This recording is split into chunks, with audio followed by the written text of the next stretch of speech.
Ya, Assalamualaikum warahmatullahi wabarakatuh. Ya, bagaimana kabarnya Anda semua ya? Semoga dalam keadaan sehat walafiat ya, tanpa satu halangan apapun ya. Sehingga kita bisa mengikuti perkuliahan hari ini ya. Namun sebelum kita memulai perkuliahan hari ini ya, kita berdoa dulu ya. Semoga semuanya diberikan kemudahan, dalam memahami materi yang diberikan dan menjadikan amal ibadah Anda atau kita semua ya. Ya, alat peraga ya. Menurut Departemen Kesehatan, alat-alat peraga dapat dibagi dalam kelompok besar ya. Yang pertama adalah benda asli, kedua benda tiruan, dan yang ketiga gambar atau media grafis ya. Benda asli itu benda yang sesungguhnya, baik hidup ataupun mati ya. Nah, benda sesungguhnya itu bisa berupa spesimen atau sampel ya.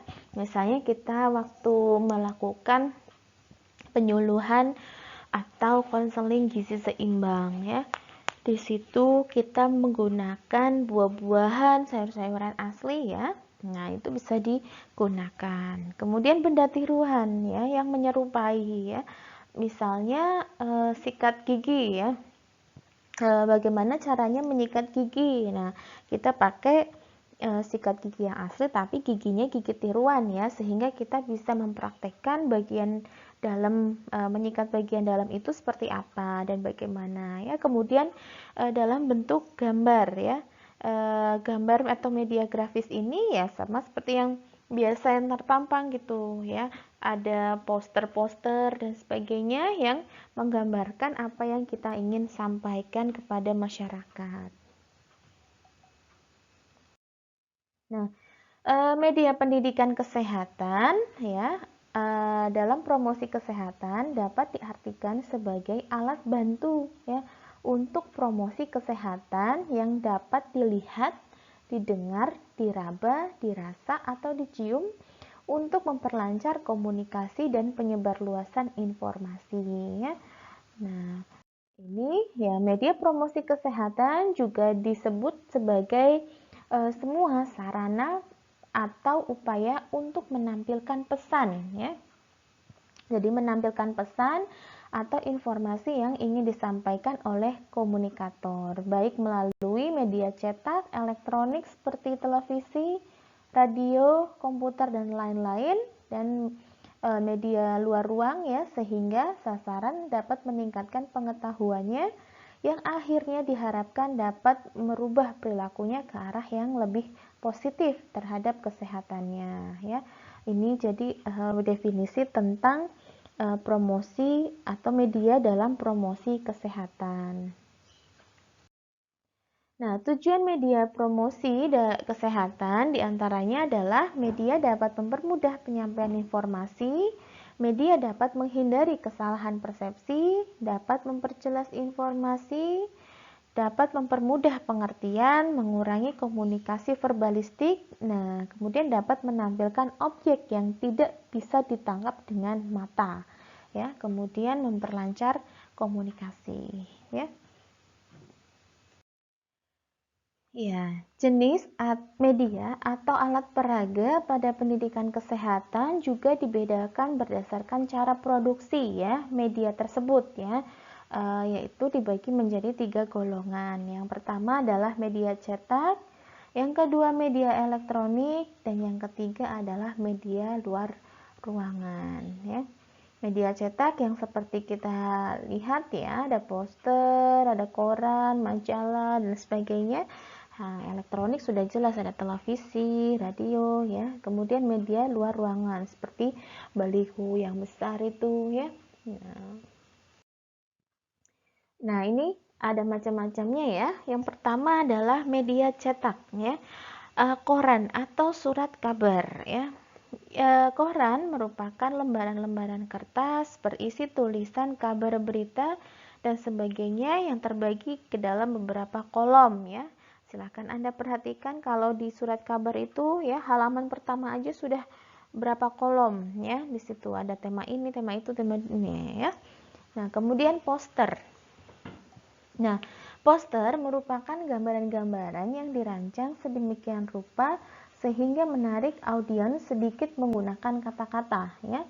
Dicetak pada sehelai kertas atau bahan lain yang menempel pada tempat tertentu, ya. Kemudian leaflet, ya. Yang ketiga adalah leaflet. Leaflet adalah selembaran kertas yang berisi tulisan dengan kalimat-kalimat yang singkat, padat, mudah dimengerti, dan gambar-gambarnya sangat sederhana, ya, yang mudah dipahami oleh audiensnya.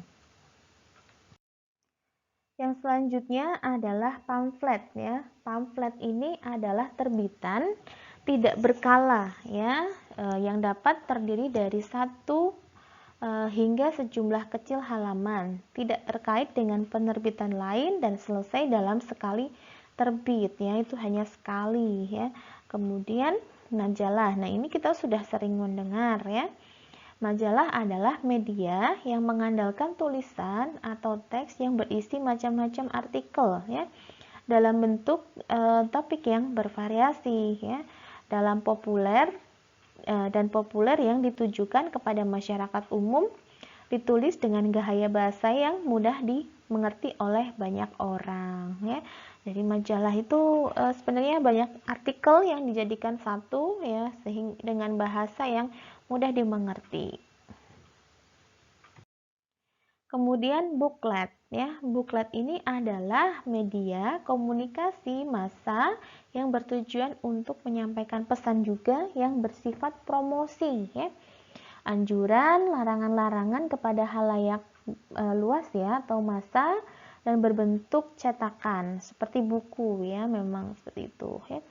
Kemudian ada stiker, ya. Nah, stiker merupakan salah satu dari sekian banyak media komunikasi yang digunakan. Ya, keefektifan sebuah stiker dalam menyampaikan pesan ini tergantung pada beberapa hal, ya, yaitu tampilan, ya. Tampilannya menarik, ya, tidak terlalu banyak kata-kata, gambarnya menarik, warnanya menarik, kemudian ukuran stikernya juga harus optimum, ya. Jangan stiker cuman berapa 5 cm kita dibagi-bagikan, nah itu nggak akan terlalu berpengaruh dibanding penggunaan stiker yang lebih besar, ya. Nah, kemudian kualitas cetakannya baik, awet, dan terjangkau, serta bahasa yang digunakan dalam penyampaian harus singkat, padat, jelas, serta menarik, ya. Ini adalah stiker. Kemudian ada media elektronik, ya. Media elektronik atau media elektronika yaitu suatu media yang bergerak dan dinamis, ya, dapat dilihat dan didengar dalam menyampaikan pesan melalui alat bantu elektronika, ya. Seperti TV, ya, televisi, ya, adalah media massa elektronik yang terkenal yang berfungsinya sebagai penerima siaran gambar bergerak beserta audionya, ya. Jadi bersifat audiovisual, baik ini monokrom hitam putih ataupun yang berwarna, ya. Jadi yang hitam putih itu tetap disebut dengan televisi, ya. Kemudian radio. Radio ini, ya, media suara atau audio. Identik dengan media radio yang memang pendengarnya hanya bisa menikmati suaranya saja tanpa adanya visual ataupun teks, ya. Nah, kemudian film, ya, serangkaian gambar diam yang meluncur secara tepat dan diproyeksikan sehingga menimbulkan kesan hidup dan bergerak. Nah, ini misalnya film-film di bioskop, ya, itu sebenarnya sebuah gambar yang digerakkan secara cepat, ya. Kemudian tape recorder, mampu merekam suara yang dapat menyajikan materi pembelajaran dalam bentuk audio, ya. Kemudian media luar ruangan, ya, atau yang pertama adalah billboard, yaitu iklan luar ruangan dengan ukuran yang besar. Anda mungkin bisa lihat, ya, di jalan-jalan Sudirman itu yang agak dari arah Posis sampai alun-alun itu, ya, sangat banyak billboardnya, ya, ukuran besar. Pemasangannya biasanya menggunakan struktur mandiri yang permanen, ya, maupun menempel pada konstruksi bangunan yang permanen.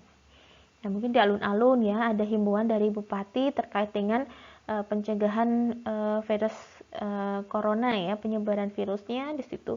Ojo lali, gitu, ojo kelalen cuci tangan gitu ya, yang besar. Kemudian metode pendidikan kesehatan ya merupakan salah satu faktor yang bisa mengaruhi tercapainya suatu hasil penyuluhan yang optimal ya.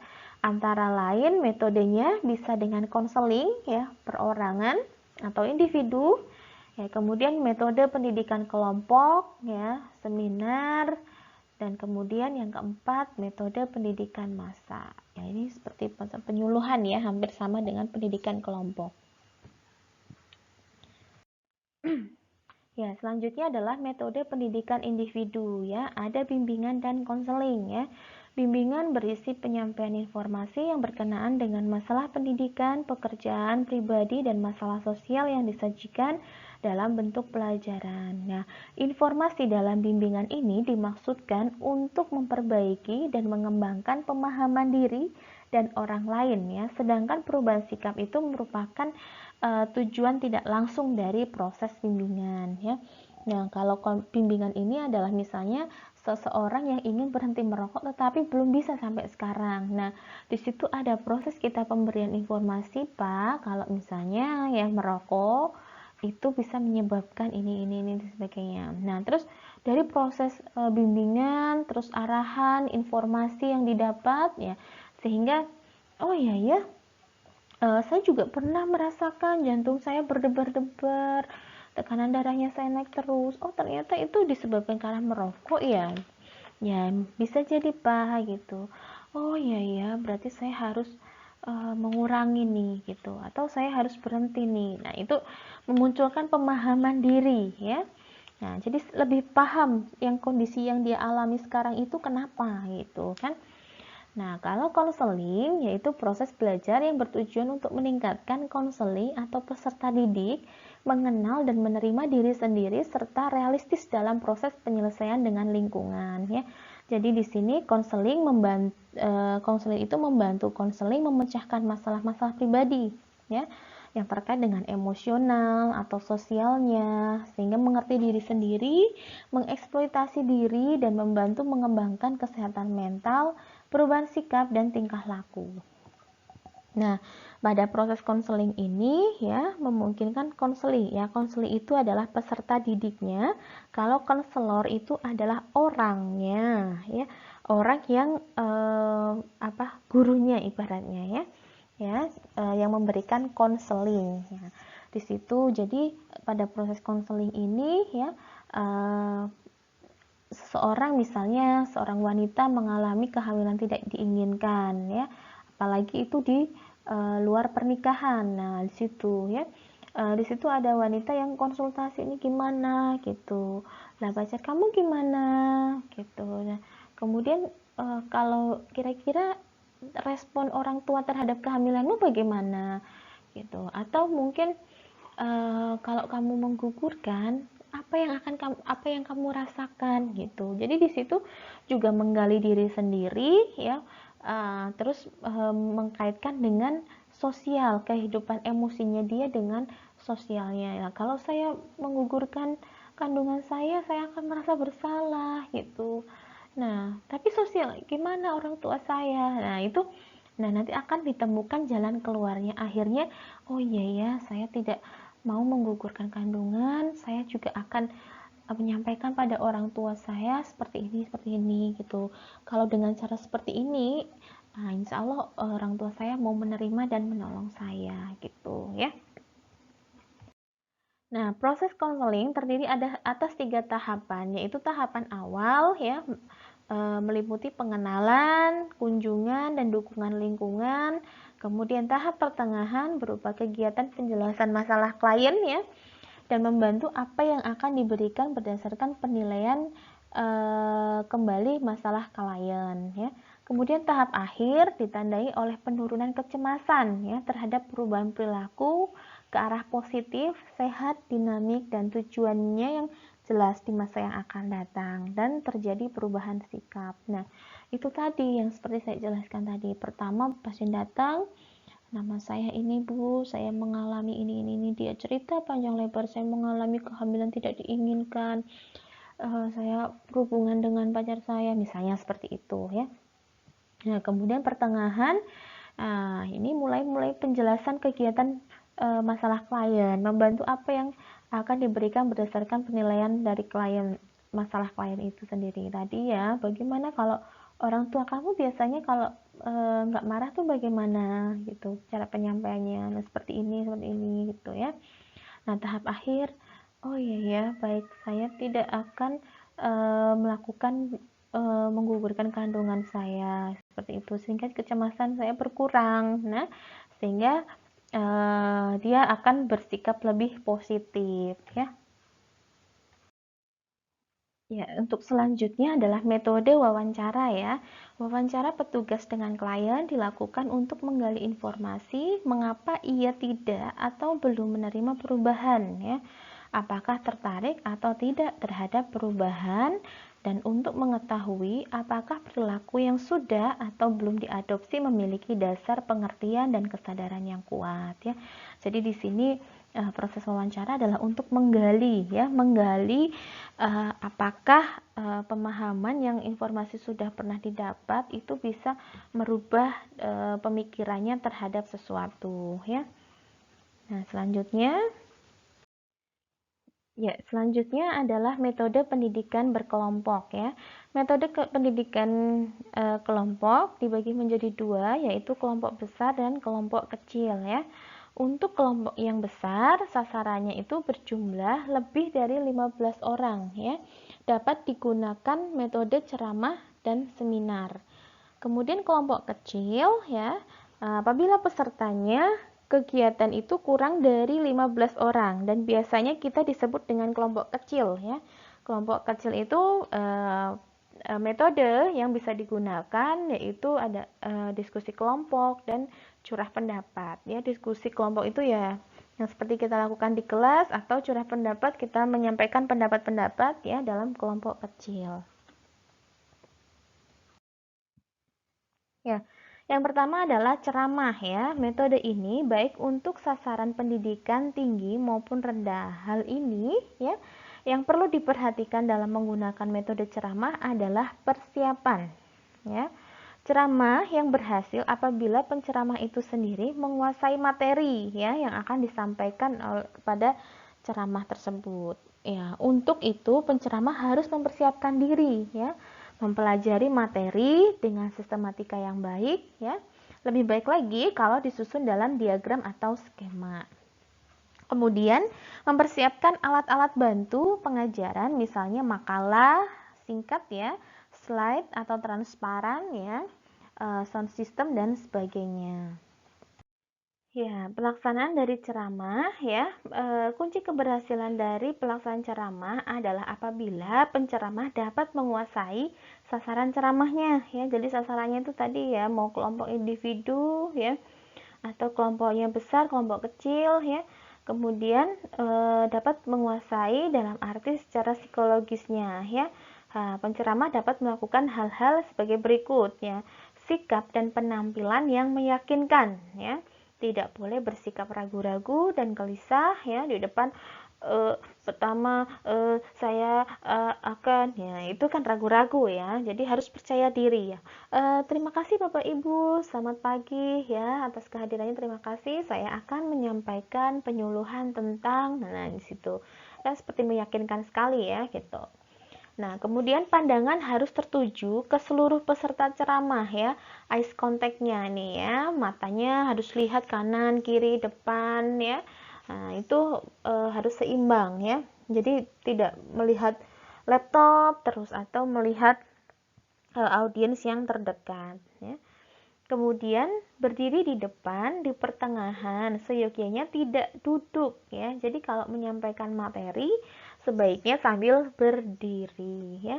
Menggunakan alat bantu audiovisual atau audiovisual semaksimal mungkin. Jadi menggunakan alat bantu media. Nah, selanjutnya adalah seminar ya. Metode ini hanya cocok untuk pendidikan menengah dan ke atas. Seminar adalah suatu penyajian atau presentasi dari seorang ahli atau beberapa orang ahli tertentu tentang suatu topik yang dianggap penting ya dan dianggap hangat di masyarakat.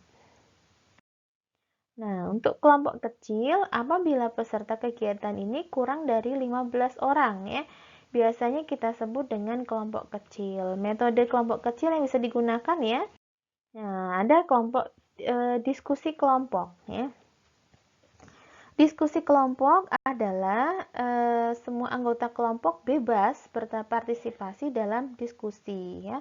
Maka formasi duduk para peserta itu diatur sedemikian rupa sehingga mereka dapat berhadapan-hadapan atau saling memandang satu sama lain ya.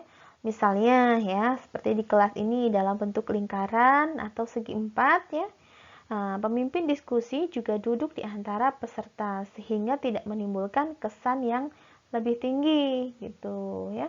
Dengan kata lain, mereka harus merasa dalam taraf yang sama sehingga setiap anggota kelompok mempunyai kebebasan atau keterbukaan untuk mengeluarkan pendapat ya. Nah, jadi ini diskusi kelompok ya. Nanti kita sudah pernah belajar di kelas ya, diskusi kelompok bentuknya melingkar atau persegi ya, sehingga saling berhadapan-hadapan dan ada satu orang yang memimpin jalannya diskusi.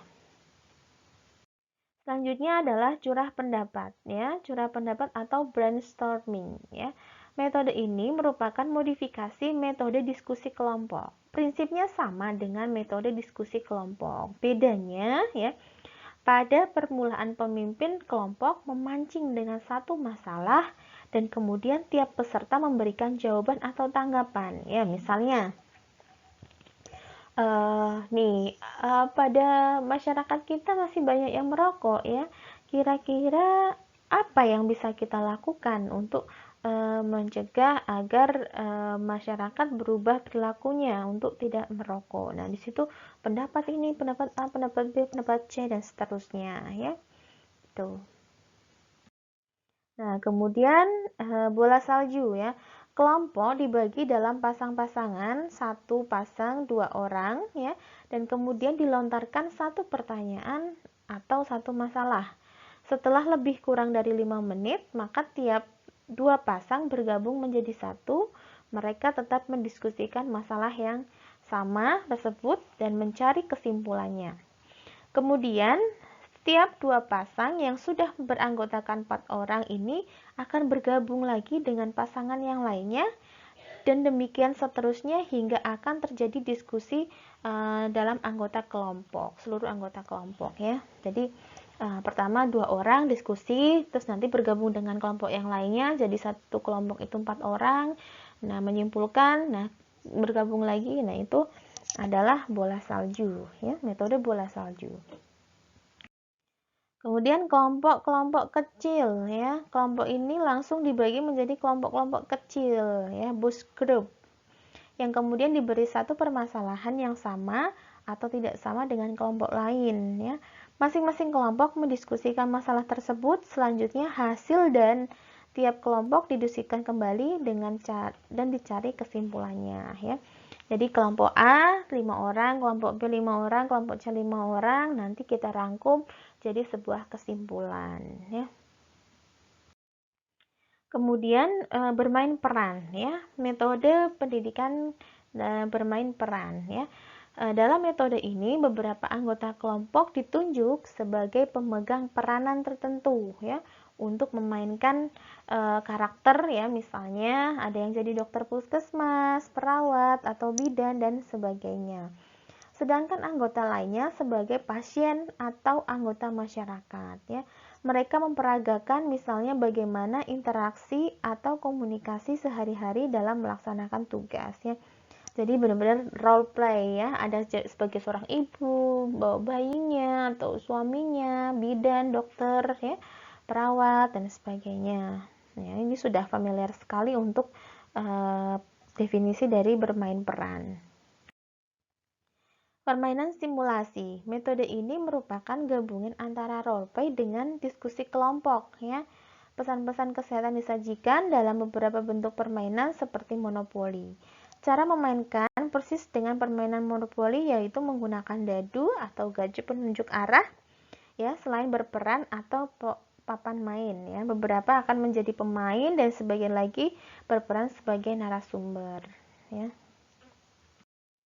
Nah, metode pendidikan massa yaitu dilakukan untuk dikonsumsikan pesan-pesan kesehatan yang ditujukan untuk masyarakat luas ya.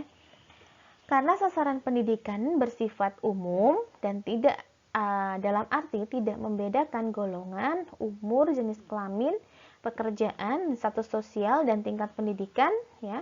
Umumnya bentuk pendekatan ini diberikan secara tidak langsung, biasanya menggunakan media massa itu dipasang di tempat-tempat umum ya. Jadi bukan spesifik orangnya adalah yang memiliki karakter seperti ini, tapi buat semuanya ya.